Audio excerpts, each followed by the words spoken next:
Pension fund का नाम सुन के ना काफ़ी लोग समझते हैं कि यार अभी तो हमारी एज बहुत है, हम 25 साल के हैं, 30 ईयर्स के हैं, 60 साल के जब पास पहुंचेंगे फिर सोचेंगे पेंशन के बारे में।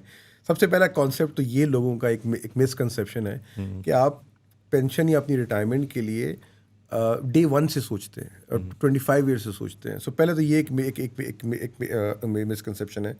सेकेंडली ये कि हर एम्प्लॉयर अपने एम्प्लॉयज़ को प्रोविडेंट फंड, ग्रेचुटी या वीपीएस के फॉर्म में एक बेनिफिट उसको देना होता है। सो आई थिंक उसका 15 एम्प्लॉयज़ का जो है वो थ्रेशोल्ड है।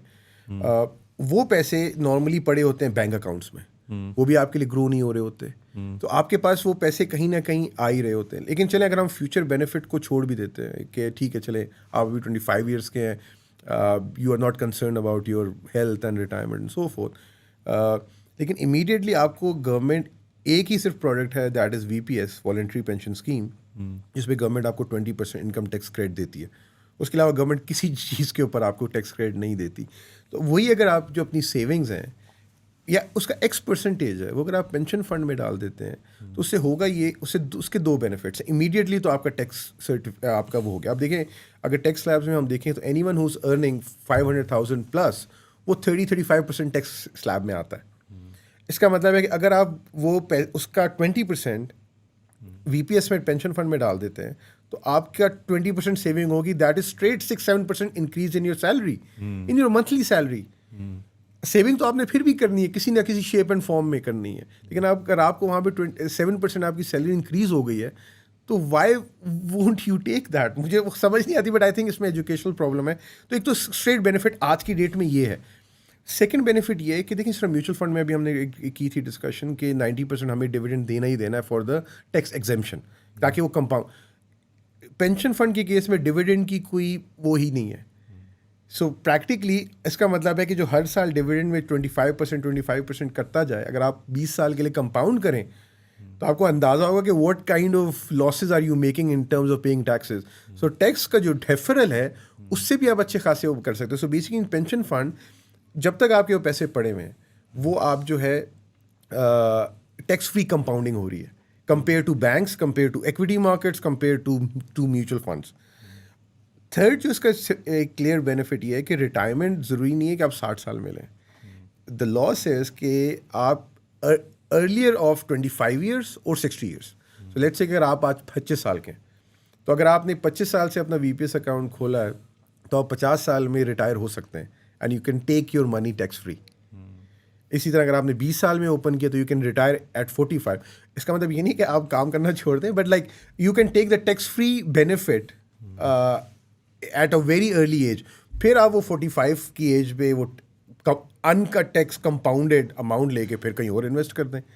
सो इसका मतलब सिर्फ ये नहीं कि जब मैं रिटायर होऊंगा, जब मुझे पैसे चाहिए होंगे तभी मैंने पेंशन फंड के अकाउंट को करना है। So I think we all should kind of contribute. So ये बेसिकली, और ये पूरी दुनिया में से यूएस में इट्स कॉल्ड 401k प्लान।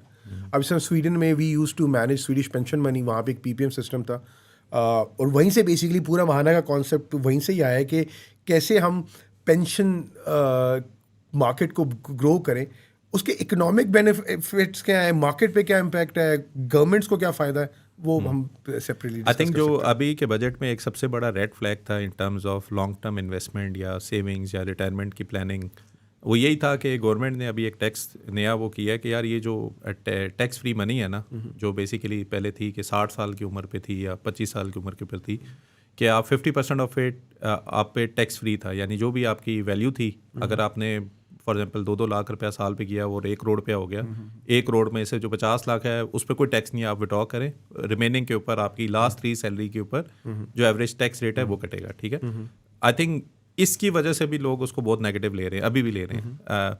और मेरे ख्याल में पहले तो अगर हम ये इसको समझ लें कि जो सबसे बड़ा कंसर्न जो कि लोग पेंशन फंड में नहीं जा रहे हैं वो ये है कि एक दफ़ा आपने पेंशन में फॉर एग्जांपल आज की तारीख में लाख रुपया किया, रीबेट भी ले लिया, आप 60 साल तक उसको नहीं विड्रॉ कर सकते।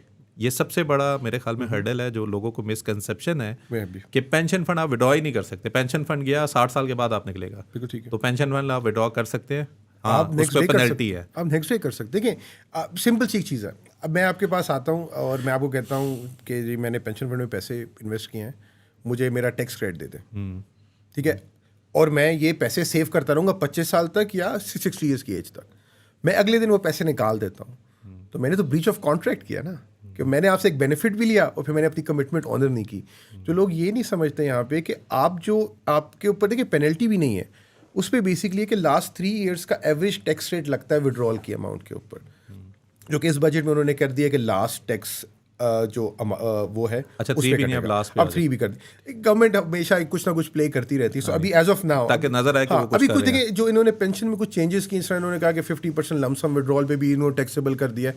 लेकिन आई बिलीव कि ये हर साल कुछ ना कुछ करते हैं पेंशन के साथ, फिर बाद में इसको रिवर्स कर दिया जाता है, बिकॉज इंडस्ट्री से जाके और बात मुझे सबसे बड़ी परेशानी अब ये है गवर्नमेंट के एंड पे कि इतना वो सोच विचार उस चीज़ पे कर रहे हैं जो कि मार्केट ही कोई नहीं है। यानी कि पहले हम अभी एजुकेट करें कि आपको करना चाहिए 50,000 अकाउंट और 1% से भी कम टोटल AUM का आपका पेंशन फंड पे, और आपने इतनी माशाल्लाह ज़बरदस्त तरीके से आप गवर्नमेंट के उस इदारे पे बैठे हुए हैं जहाँ पे आपने एक तख्लीकी तौर पे एक आपने कहा जी कि हमने बजट के अंदर ये चीज़ कर दी है जिसका इम्पैक्ट ही कोई नहीं है। आपने उल्टा टेंशन डाल दिया लोगों को जो सोच भी रहे थे, अब वो भी कह रहे हैं यार शुक्र है हमने नहीं किया। इसका जो है ऑब्वियसली मैंने जो प्रीवियस IMF की जो कंट्री रिप्रेजेंटेटिव या global obviously being a foreign investor, मैंने से डिस्कस, ये लोग क्या करते हैं जो बजट के टाइम पे, दैट्स माय ऑब्जर्वेशन कि IMF कहता है टैक्स आपने एग्जेम्पशन हटानी, आंखें बंद करके पूरे टैक्सेस जहाँ जहाँ एग्जेम्पन है हटा देते हैं। ये नहीं देखा बाद में समझ आती है अच्छा ये तो कुछ हम लोगों ने गलत कर नहीं, दिया और था ही नहीं। सो बेसिक वो है। So coming back to the topic, देखिए उसमें ये नहीं है कि पेनल्टी है।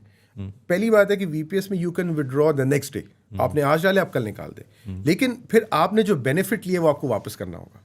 अगर आपने एक अपना कॉन्ट्रैक्ट ब्रीच किया कि मैं 25 साल या 60 साल तक सेव करूंगा, तो जो बेनिफिट आपने गवर्नमेंट से लिए वो आपको वापस करना होगा। सो गवर्नमेंट पेनल्टी नहीं लगाती, वो कहती जो बेनिफिट आपने लिया है और आपने अपनी कमिटमेंट ऑनर नहीं किया वो वापस कर दें। और मैं वैसे अगर इसको थोड़ा और सिंप्लीफाई करूं, जैसे मैंने लास्ट ईयर ना, मैंने अपनी ट्विटर और सब पे भी लगाया, मैंने 10 लाख रुपए इन्वेस्ट किए to get the maximum rebate, जो कि मेरे केस में 1.5 लाख रुपया थी। अगर मैं पिछले साल के अंदर 10 लाख रुपया विड्रॉ करता, जो भी वैल्यू उसकी बनती थी, हाँ ठीक है उसकी वैल्यू के ऊपर बनेगा, सोर्स के ऊपर नहीं कटेगा।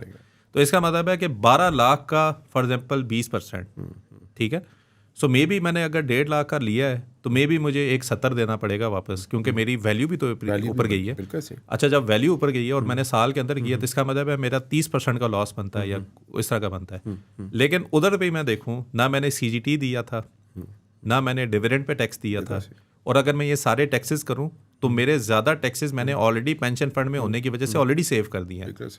मे बी पहले साल के अंदर मैं ब्रेक इवन पे हूँगा, क्योंकि मैंने अप्रिशिएट भी किया, मैंने रीबेट भी लिया, अब मैंने विड्रॉ किया। अर्ली विड्रॉल के अंदर जो मुझे पेनल्टी देनी पड़ी वो शायद मेरी एप्रिसिएशन की वजह से और टैक्सेस सेव की वजह से सेम लेवल पे आ गई है।